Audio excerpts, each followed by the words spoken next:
ایک طرف امریکہ بہادر کو سوویت یونین شکست نہیں دے پایا تھا، دوسری طرف ایران اس کو گھٹنوں پہ لے آیا۔ کریڈٹ تو مسعود پزشکیان کو جائے گا نا۔ میں نے ان کا پروفائل نکال لیا کہ ان کے پاس کتنی دولت، تنخواہ ان کی $1000 بیسیکلی یہ ہارٹ سرجن ہے۔ پھر میں نے کہا یار ان کی کوئی ریئل اسٹیٹ ہو، ان کے ملکیت میں ایک مکان نکلا جس کا نام تاریخ میں لکھا جائے گا کہ اس نے امریکہ کو اس کی تاریخ سب سے بڑی شکست دی۔ اور یہاں تو ایک MNA اور منسٹر نہیں مان، میں کہیں نام نہیں لیتا، جن کو میں 70 پہ دھکے کھاتے دیکھا ہے، آج ارب کی ان کی ہاؤسنگ سوسائٹیاں ہیں۔ امریکہ کو منی لانڈر شکست نہیں دیتے، اس کے جو انڈر گراؤنڈ میزائلوں کے شہر ہیں، آپ کو پتا ہے وہاں تک ایٹمی حملہ بھی نہیں پہنچ سکتا۔ یہ قومی مفاد، کیڑا قومی مفاد یار، تھوڑا کہتا قومی مفاد ہے، کاروباری مفاد ہے بھائی، آپ کاروباری لوگ ہیں۔ پاکستان میں آج آڈٹ کرا کے دیکھیں، جب 2005 کا زلزلہ آیا تھا تو خیموں کے ٹھیکوں میں کس کس نے مال بنایا؟ یعنی کہ ان کا ایک اور پاکستان ہے، سید ان کو نوبیل پرائز ملنا چاہیے نالائکی کا، ان کو نالائکی کا نوبیل پرائز ملنا چاہیے۔ آج جب آپ اپنے بچے سے ملیں گے 3 سال کا 4 سال کا، یا اس کے اوے پتر اوے فراڈ کری نہیں تو ماریا جائے گا، اتنے ہی چل رہی جھوٹ بولنا سیکھ میرے بچے، میرے پیارے بچے، جن کے لہو سے نکھر رہی ہیں یہ سرسبز ہمیشگیاں، عضلوں سے وہ صادق جذبوں طیب رزقوں والے تھے۔ السلام علیکم and very warm welcome to the podcast of Saeed Qazi. میرا نام ہے عدیل آصف اور ہمارے ساتھ تجزیہ کے بادشاہ سعید قاضی صاحب موجود ہیں۔ قاضی صاحب، بہت ہی گمبھیر صورتحال ہے۔ ایک طرف امریکہ بہادر کو سوویت یونین شکست نہیں دے پایا تھا، دوسری طرف ایران اس کو گھٹنوں پہ لے آیا۔ پہلے تو میں یہ کہوں کہ ہم تجزیے کے بادشاہ نہیں، تجزیے کے مزدور ہیں۔ اچھا ٹھیک ہے۔ دوسری بات یہ کہ ایکچولی تو یہ بات ٹھیک ہے، لیکن بات یہ ہے کہ اس وقت امریکن امپیریلزم بڑا اسٹرانگ تھا، امریکن کیپیٹلزم کی بوم تھی، 90 میں بڑی بوم آئی تھی 73 کے بعد، ٹھیک ہے۔ تو یہ ایک ایشو تھا، مگر یہ I am not taking away the credit of جو ہے ایران۔ مگر کل میں نے ایک بڑی عجیب حرکت کی، میں نے کہا یہ اب یہ کریڈٹ تو مسعود پزشکیان کو جائے گا نا، تو میں نے ان کا پروفائل نکال لیا۔ اچھا، میں نے ان کی پرسنل ورتھ نکال لی، اچھا ٹھیک، کہ ان کے پاس کتنی دولت، نیٹ ورتھ کیا ہے، تو پتہ چلا کہ تنخواہ ان کی $1000 ہے۔ ٹھیک ہے، $1000۔ اکاؤنٹ جو ان کا ہے وہ صرف تنخواہ جس میں جاتی ہے وہ اکاؤنٹ ہے، اس کے علاوہ کوئی پرسنل اکاؤنٹ نہیں ہے، کوئی اکاؤنٹ نہیں۔ بیسیکلی یہ ہارٹ سرجن ہے۔ جی مضبوط، پشکیان فزیشین ہے، آئی تھنک۔ ہاں فزیشین۔ اچھا، پھر میں نے کہا یار ان کی کوئی ریئل اسٹیٹ ہو، اچھا ان کے ملکیت میں ایک مکان نکلا، کوئی ریئل اسٹیٹ لینڈ وغیرہ نہیں، مکان نکلا، ایک مکان بس۔ وہ میں نے دیکھا تو وہ اس میں آ رہا تھا کہ میں نے کہا یار یہ کتنا بڑا، پتہ چلا کہ 140 مربع گز کا ہے۔ میں نے اس کو مرلوں میں ٹرانسلیٹ کر لیا، 140 مربع گز، تو مرلوں میں جب میں نے میٹر یا گز تھا اس طرح، ٹھیک ہے، تو وہ نکلا 5.54 مرلے کا گھر۔ منظور پشکیان کے پاس، جس کا نام تاریخ میں لکھا جائے گا کہ اس نے امریکہ کو اس کی تاریخ کی سب سے بڑی شکست دی۔ اس کا بیرون ملک کوئی اکاؤنٹ نہیں ہے، ٹھیک ہے، اس کا کوئی اس کی کاروبار نہیں ہے، کوئی اس کی ایک مکان کے علاوہ کوئی پراپرٹی نہیں ہے۔ تو بھائی یا آپ ان بڑی بڑے امپیریلزم یا سلطنتوں کو فتح کر لو، یا اپنے ملک کے خزانوں کو فتح کر لو، ٹھیک ہے، بیرون ملک پراپرٹی کو فتح کر لو، عوام کے دلوں کو فتح کر لیں، جا کے ادھر فلیٹ لے لو، کوئی مے فیئر میں لے لو، ادھر لے لو، جہاں مرضی لے لو۔ ٹھیک، تو ایک تو بنیادی فرق یہ ہے کہ یہ جو پولیٹیکل سٹرکچر ہے، سب کے بڑا لوگ اعتراض کرتے ہیں اور بڑے لیبرل جو ہے اس کے خلاف بھی ہیں، جو الیکشن ہوتا ہے ان کا، تو ایون احمدی نژاد کو نکال لیتے ہیں، احمدی نژاد جو تھا اس کی پوزیشن نکال لو، ٹھیک ہے، وہ بھی۔ تو بھائی امریکہ کو منی لانڈر شکست نہیں دیتے، جس طرح منی لانڈرنگ نا، اس کو بڑا کاروں کا شوق تھا برجنیو کو۔ اچھا ٹھیک ہے، اب ادھر بھی جو کمیونسٹ بیوروکریسی تھی ان کی بڑی موجیں تھیں، وہ بات کس دن بات کریں گے، یہاں سوشلسٹ بات ہی نہ کرتے جتنے آپ ننگے ہوندے نے۔ ٹھیک ہے، اچھا، تو میں یہ کیا کہہ رہا ہوں کہ یار وہ ہمارے استاد کہتے تھے آپ کا زندگی میں مقصد بڑا ہوا بڑے ہو جاتے ہیں، آپ کا مقصد چھوٹا ہوا چھوٹے ہو جاتے ہیں۔ اب مجھے بتاؤ نا یہ کدھر لے کے جانے اب، یعنی انہوں نے لگے رہے 1970 سے ان کے خلاف سینکشنز تھی جی، انہوں نے نیا وار فیئر کریٹ کیا۔ تو بنیادی فرق کیا ہے، جب آپ حکمرانی میں مال بنانے کے لیے آتے ہیں، ٹھیک ہے، 2 نمبر مال کھینچتے ہیں، پولیٹیکل پاور کے ساتھ مال۔ مجھے ایک بات بتا، اور یہاں تو ایک MNA اور منسٹر نہیں مان، ہاں جی، میں کہیں نام نہیں لیتا، جن کو میں 70 پہ دھکے کھاتے دیکھا ہے، آج ارب ارب کی ان کی وہ ہیں ہاؤسنگ سوسائٹیاں ہیں. ہاں پروگراموں میں کہتے ہیں مجھے غریبوں کا بڑا درد ہے, یا پھر پراپرٹی ڈیلرنگ کی دکان کھول لو, کا بڑا درد ہے نا, بڑا درد ہوتا ہے جی, بڑا درد ہوتا ہے. انہوں نے گوڑے درد, مجھے یاد ہے گوڑے سے درد سے یاد ہے, وہ میرے میں کہ شاید گردے میں درد بولا تو چدر صاحب میرے دماغ میں آئے. تو وہ کہتے ہیں ابھی بیان ہوا کہ ان کا ایک بیان ہے ابھی کہ مریم نواز نے جو خواتین کے لیے فنڈ رکھا ہے, مجھے نہیں پتا کتنا ہے لیکن وہ بہت اچھا. کس کے لیے رکھا ہے فنڈ؟ کچھ خواتین کے لیے کوئی انہوں نے آئی تھنک فنڈ وغیرہ کیا انہوں نے, تو انہوں نے کہا مجھے نہیں پتا کتنا لیکن بہت اچھا ہے. تو پتہ بھی نہیں لگنا, لیکن بات یہ ہے کہ دیکھیں نا وہ ہارٹ سرجن بھی ہے. کیا بات, اور اس کی پوزیشن کیا ہے, کہاں ہم کن کی باتیں کر رہے ہیں اور کہاں. مجھے یہ نہیں, آپ مجھے بتاؤ نا یہاں پہ کیا ہے. یہ تو چلیں اپنا, اب یہ بات اب کھل کے کرنی چاہیے, انڈیا والے کر رہے ہیں اس سارے جو پل آؤٹ کی ہے ڈیل, اس میں نام تو پاکستان کی اسٹیبلشمنٹ کو سیرا جا رہا ہے نا یہ وہ. اور انڈیا میں جس طرح مثال کے طور پہ میں جس کا ذکر کرتا ہوں, کوٹ بھی کرتا ہوں, بڑا سا ریسپیکٹڈ اینالسٹ ہے پروین ثانی جو ہے, وہ سارے کھل کے بات کر رہے ہیں کہ ہماری سول اسٹیبلشمنٹ بھی تو دیکھیں نا, انہوں نے تو بڑا کام کیا نا. انہوں نے نہ صرف سیاست کی بلکہ انہوں نے کاروبار بھی کیے, کاروبار چلائے ماشاء اللہ, اور اللہ نے اتنی کامیابی دی کہ اتنی بل گیٹ کو کامیابی نہیں ہونی. صاحب نصیب تو پھر مانے نا, آپ یہ مجھے بتائیں کیا نصیب ہے کہ ہر سال پوری دنیا بچالی تباہ ہونے سے, ہاں پوری دنیا بچالی تباہ ہونے سے. مجھے یہ ہے نا آپ کی بات سے میں دوبارہ کر دیتا ہوں, ہمارے دوست اکثر ناراض ہوتے ہیں جب میں یہ کوٹ کرتا ہوں. جس طرح ایک موٹی سی قیمت بڑھائی تھی نا مفتاح اسماعیل صاحب نے پیٹرول کی, تو کہتے اللہ کا شکر ہے پاکستان بچ گیا. تو میں یہ بار بار کہتا ہوں کہ میں کہتا ہوں اچھا سر میرا جو پاکستان ہے اس کا تو برکس نکل گیا, ٹھیک ہے, جو پاکستان بچ گیا ہے یہ اتنی زیادہ پیٹرول کی, اس سے میری ملاقات یہ کرا دے, میں کم از کم اور جو پاکستان بچا ہے میں اس کی تو. اب بات یہ ہے ہر کسی کا ایک اور دیکھیں, ایک کارل مارکس نے ایک بات کی تھی, اس نے کہا تھا غریب آدمی کا کوئی وطن نہیں ہوتا, اور جو چیز آپ کے پاس نہ وہ کوئی چھین نہیں سکتا. ایسا ہی ہے جی, ہے نا. اچھا یہ قومی مفاد, کیڑا قومی مفاد یار, تھوڑا کہتا قومی مفاد ہے, کاروباری مفاد ہے بھائی آپ کا, آپ کاروباری لوگ ہیں. آپ نے ایک آگے فرنٹ پہ سیاست کا ایک پنجابی میں ہم کہتے ہیں ادھر میاں والی میں ایک ڈچر بنا رکھا ہے, ایک فساد, جسے انگریزی میں فساد کہتے ہیں, وہ ہے. پیچھے سے آپ مطلب آپ کا کاروبار ہے, دھندے ہیں, وہ ہے. باقی ان دھندوں کو بچانے کے لیے سیاست چاہیے. سیاست میں آ کے آپ ہر قسم کے کمپرومائز کرتے ہیں, اور کیے آپ نے سب کیا کمپرومائز کیا یہاں پر. جو شہباز شریف نے کردار ادا کر دیا, میں نے شہباز شریف صاحب کا نام لیا اس پیس ڈیل کے اندر, نہیں میں نے کبھی کیا ابھی تک دیکھیں میں نے کوئی نام, ہیڈ آف اسٹیٹ وہی ہے نا ہمارے. ہیڈ آف اسٹیٹ تو ہم اس کو کہیں گے وہ زرداری صاحب کو, لیکن یہ وہ ایگزیکٹو ہیڈ ہے. ہاں لیکن جو بھی ہے, لیکن کیا رول ہے ان کا یار. آپ نے ان کی باڈی لینگویج دیکھی کہ کیا یار خوبصورت, وہ بندہ پریشان ہو گیا. نہیں مجھے تو پیار ہو گیا ان سے یار. وہ اتنے ایگزیکٹو ہیڈ کہتے ہوئے میرے دل کو ہاتھ پڑ جاتا ہے کہ واقعی یہ ایگزیکٹو ہے. اتنے ہمبل آدمی نظر آتے ہیں کہ اور پتہ ہی نہیں لگتا کہ ان کے پاس کوئی اختیار بھی ہے یا نہیں. تو بڑی اچھی بات کی آپ نے, میں بھی بڑا اپریشیٹ کرتا ہوں ان کو. تو یہ میں آپ کو بتا رہا ہوں کہ تاریخ میں جنہوں نے رخ بدلے تاریخوں کے, انہوں نے شوگر ملیں نہیں لگائی تھیں. یار وہ کیا ہے, وہ فلم دیکھی آپ نے, کیا شوگر ملیں لگائیں کس نے نہیں, کسی نے شوگر مل نہیں لگائی تو کسی نے پھر وہ یار وہی بات کاٹن انڈسٹری لگا لی, وہی لگا لی. تو بھائی پھر وہی کام کرو نا, پیرل کا کام کرو. پر دیکھو نا, دیکھیں میں کہتا ہوں یہ سیاست پیغمبرانہ پیشہ ہے, سماجوں کی تقدیر بدلنے کا. تو وہ دھندا کرو. ان کو جس دن سے یہ مکس ہوا ہے بربادی ہوگی. آپ اس وقت پتہ ہے, آج میں آپ کو ایک اور خبر دے دوں, بڑی خبر دے دوں, اور یہ خبر کس کی ہے؟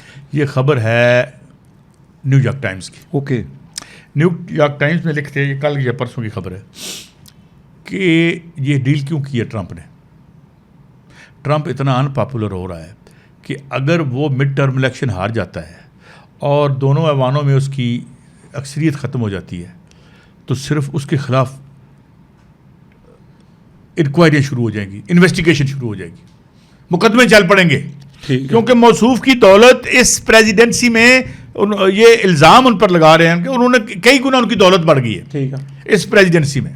پولی مارکیٹنگ ہوئی ہے, انسائڈر ٹریڈنگ ہوئی ہے, مال بنا ہے. تو ان کو ڈر یہ تھا کہ وہ اگر یہ پیٹرول کی قیمت اس طرح جاتی رہی اور میں اگر مڈ ٹرم ہار گیا, یہ تو مجھے امپیچ کر دیں گے. یہ نیو یارک ٹائمز کا کلیم ہے.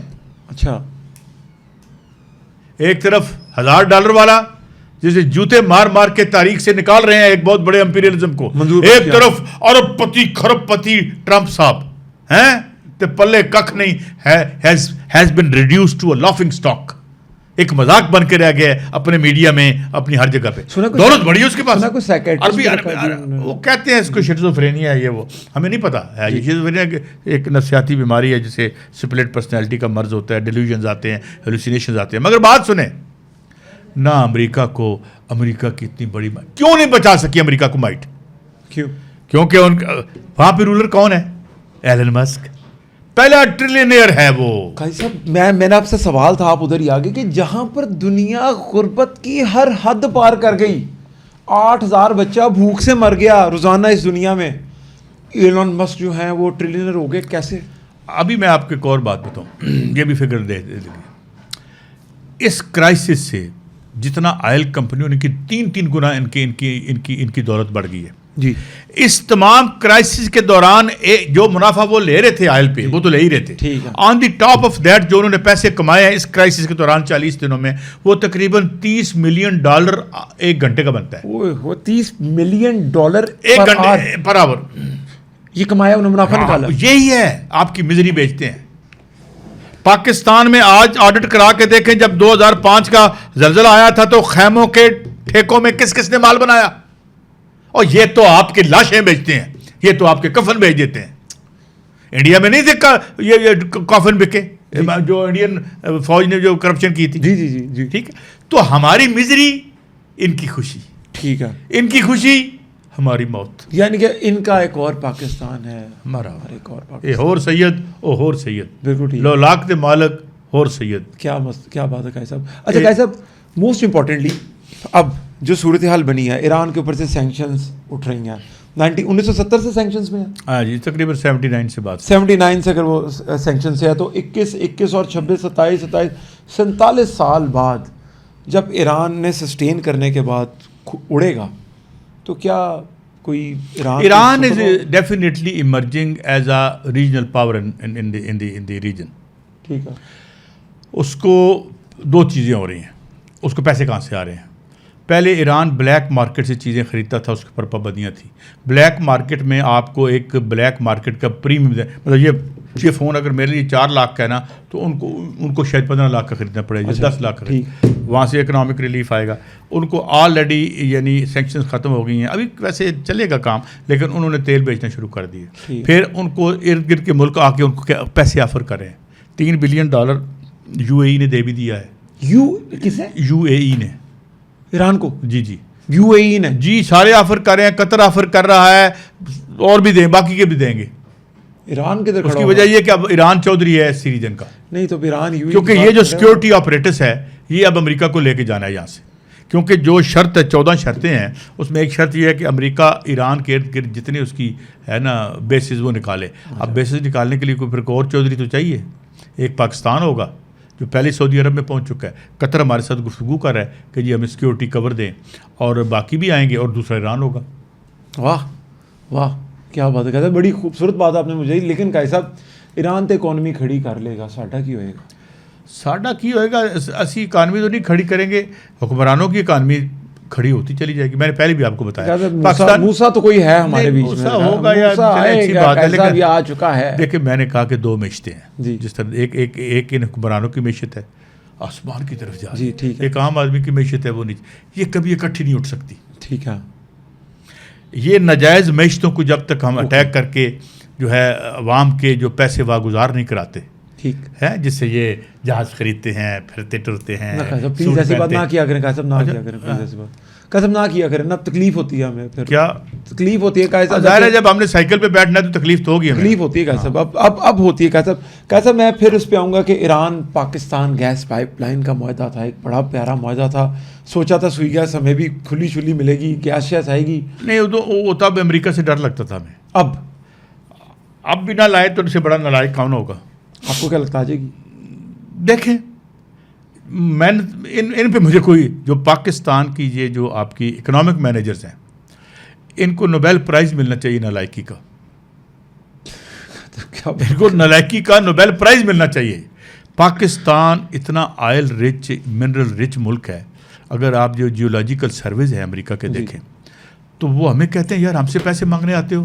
میں پلیز پین نہ دے ریکارڈ ایک شیڈو کہ ہم تو وہ اتنا کچھ مال ہے کہ آپ سوچ نہیں سکتے کدھر لے کے جانا. لیکن بات پتہ کیا ہے یار، دیکھو وہی بات، جب حکمرانی میں آ کے آپ کا مقصد ہو کہ جناب میں کوئی 5 ہاؤسنگ سوسائٹیاں کھول لواں، اگر میں MNA یا وزیر بانی گیا تھے تو پھر تاریخ میں ٹھیک کاروبار بری بات نہیں ہے. کہ لینڈ مافیا کا زوال آئے گا پاکستان میں کبھی اگر موسیٰ آ گیا کوئی؟ دیکھیں بات یہ ہے کہ جس طرح بھی میں آپ کو ٹی وی پہ ٹیلی فون پہ بات کر رہا تھا کہ دیر آر انٹینجیبل فیکٹرز، جی، اور وہ انٹینجیبل فیکٹرز ارپٹ کر سکتے ہیں، کرتے ہیں. بعض جگہ نشانیاں نظر بھی آ رہی ہیں. ایک ملک ریاض بھی ہوا کرتا تھا. نہیں ملک ریاض تو آج بھی بڑے ہیں، وہ تو ایک ویسے سامنے آ گیا نا. ٹھیک ہے، ملک ریاض بڑے ہیں، لیکن بات یہ ہے کہ اس ملک کے بچوں کو ہم ملک ریاض کا رول ماڈل بنوائیں، جی وہ ہمارے رول ماڈل ہوں گے. صحیح بات. کہتا ملک کے بچوں کی کیا تقدیر آپ نے لکھنی ہے؟ 2.5 کروڑ بچہ آپ کا اسکول نہیں جا رہا، 70% میری آبادی پاکستان کی 30 سال سے نیچے، اور کئی دہائیوں سے بچے اسکول نہیں بھیجے. میری 2 لوگوں سے بحث ہو رہی تھی، میں نام نہیں لیتا ان کا. وہ میرے کہہ رہے کیا آئیڈیالزم کا حصہ آپ کا، عجیب باتیں کرتے ہیں، یہاں یہی چلتا ہے بھائی. اچھا یہی چلتا ہے. یہ میں چلو پھر آج سے ایک اپنا ایگریمنٹ کر لیتے ہیں. ٹھیک ہے. آج جب آپ اپنے بچے سے ملیں گے 3 سال کا 4 سال کا، یا اس کے اوے پتر اوے فراڈ کری نہیں تو ماریا جائے گا. اتنے یہی چل رہی. جھوٹ بولنا سیکھ میرے بچے، میرے پیارے بچے. اور کم از کم اپنی یہ 2 رخی تو بند کر دو. ٹیکسٹ بک مارلز میں پڑھاتے ہو تو نال رشوتاں پڑھتے ہو، کک بیکاں پڑھتے ہو، اور چینی بلیک کرتے ہو، بجلی بلیک کرتے ہو. اور بلیکی ہو نہیں، اب تو تاریخ میں فتوحات بلیکی کرتے ہیں. ابھی تک تو وہی جیت رہے ہیں. مجید امجد نے کیا کہا تھا؟ ٹھیک ہے. جن کے لہو سے نکھر رہی ہیں یہ سرسبز ہمیشگیاں، ازلوں سے وہ صادق جذبوں طیب رزقوں والے تھے. کیا بات ہے. اور تاریخ طیب رزقوں والے بناتے ہیں. صاحب آپ دیکھیں، آپ نے اتنی تاریخ کی بات کی، تو آج ہم محرم عاشوراء کے اوپر ہیں، تو تاریخ تو ایک وہ بھی تھی جس تاریخ کو ہم ہر سال جس کی یاد میں ہم سوگ مناتے ہیں. جو نہیں دیکھے نا تو کون یاد کرتا ہے انہیں اور کس نام سے یاد کرتا ہے. اور امام حسین کو علیہ السلام کو، اور ان کے کہاں تاریخ چلے تو سب نے جانا ہے. جی یہ ملنا تھی رہ جان گیا. ٹھیک ہے، یہ تھوڑے IPPs یہیں رہ جائیں گے. یہ جا کے اللہ تعالیٰ سے سفارش نہیں کریں گے کہ یار چھڑ دو انہوں نے، اگر 2 نمبر کیتا ہے نا چھڑ دے انہوں نے، تو یہ تو ادھر ہی رہیں گے. تاریخ کس کا نام لکھے گی؟ تاریخ کیسے لکھے گی؟ ٹھیک مجھے بتاؤ، آپ مجھے یہ بتائیں کہ وہ لکھے گی کہ قائد صاحب 3 دفعہ کے وزیر اعظم بنے تھے، یا واقعی وہ وزیر اعظم تھے؟ ہیں ٹھیک بات ہے. آج ان کے خود لوگ یہ کہتے ہیں، اور مجھے افسوس ہوتا ہے، میں تو میاں صاحب کا بڑا فین بھی ہوں. 3 دفعہ کے وزیر اعظم 1 دفعہ کا کونسلر کا الیکشن جیت کے دکھا دیں. آپ ختم نہیں، یہ غلط بات ہے. ختم نہیں، ختم سویپ کر دیں گے وہ. یہ دلوں کا وزیر، چلے سویپ کر دیں، میں ان کو خود ووٹ دوں گا. دلوں کے وزیر میں ووٹ ان کو ڈالوں گا. دیکھیں ابھی کس طرح الیکشن کی کیمپین کی انہوں نے وہاں پر جا کے، اور وہاں سے سیدھے جنیوا نکل گئے اور پھر گلے کرتے رہے ان سے. اچھا میں سوری، میں خبروں سے آؤٹ رہا ہوں. ہاں وہ وہاں سے نکلے تقریر کی، ان کا یار تم نے مجھے نکالا تو آپ نے کچھ بھی نہیں کیا، میں ناراض ہو کے چلے گئے. کیسا میں پروگرام کے اختتام میں، کیونکہ ہمارا پروگرام جو ہے یہ ایک بہت ہی سوگوار دن کے اوپر شائع ہونا ہے. ٹھیک ہے، ہمارے مسلم کمیونٹی کے لیے وہ بہت ہی دردناک دن ہے، جس میں کہا بھی گیا کہ قتل حسین اصل میں مر گیا. بس اللہ تعالیٰ ہمیں قیامت کے دن حسینیوں کے ساتھ ہی ہمبل پیچھے ہٹ کے میں اگر آپ ہمیں ان کے ساتھ کھڑا کرے. میں نے پروگرام کا شروعات میں کہا تجزیے کے بادشاہ، انہیں بادشاہ نہیں. ٹھیک ہے، تو میں آپ سے پوچھنا چاہوں گا قائد صاحب کہ یہ جو حسین کی قربانی تھی، اس کو اگر آپ آج کے دور میں کوئی مثال دیں یا اس کو ریلیٹ کریں تو حسین جو ہے وہ اچھائی کا اور قربانی کا سب سے بڑا استعارہ ہے، سب سے بڑی علامت کیا ہے بلکہ حقیقت ہے. ٹھیک ہے، رہتی دنیا تک یہ جو جنگ ہے، اس جنگ میں جب تک یہ استحصال ہے، جب تک ظلم ہے، اس وقت تک حسین کا نام اور اس کے بعد بھی زندہ رہے گا. تو قاضی صاحب آج کی طاقتور حلقوں کو اس قربانی سے کیا سبق لینا چاہیے؟ انہوں نے کیا سبق لینا ہے؟ ان کی حالت ڈاکٹر فاسٹس والی ہے. اگر کسی نے پڑھا ہو تو ایک کرسٹوفر مارلو کا، جس نے اپنی روح بیچ دی تھی. اچھا، اس نے روح بیچ دی تھی. ایک ہیلن آف ٹرائے جو ایک ایلیگری تھی، ایک سمبولک، ایک ڈرامہ تھا، بہت بڑا ڈرامہ. ٹھیک، تو جب روح بک جائے تو تن کا کیا کرنا. ٹھیک ہے صاحب, ہر سال یہ ہم ماتمی جلوس نکالتے ہیں, ہم دیکھتے ہیں, ہم اس کا پارٹ بنتے ہیں, لیکن کچھ دیکھ کے بندے کو فیل ہوتا ہے نا کہ یار یہ تھے ہمارے انسیسٹرز جنہوں نے سر نہیں جھکایا, قربانیاں دے دیں, جن کی وجہ سے آج اسلام زندہ ہے. مثالیں تو ہم ان کی دیتے ہیں. دوسری طرف قاضی صاحب جو ہو رہا ہے, آپ سیٹسفائیڈ ہیں؟ کون سیٹسفائیڈ ہوگا مجھے آپ بتائیں نا. میں آپ زیادہ ہم نے چونکہ پروگرام آئندہ بھی کرنا ہے, ان کی کیا مثال دینی ہے ہم نے, حالت کیا ہے ان کی. میرا تو چلا گیا پروگرام, اور میرے کو تو کرا لو تسی. نہیں کوئی حال نہیں, یہ تو ہے نا ہمارے پاس. آپ بالکل ٹھیک ہے قاضی صاحب, اس کے ساتھ ہی بہت شکریہ ٹائم دینے کے لیے. اگلے پروگرام میں دوبارہ حاضر ہوں گے. اللہ حافظ.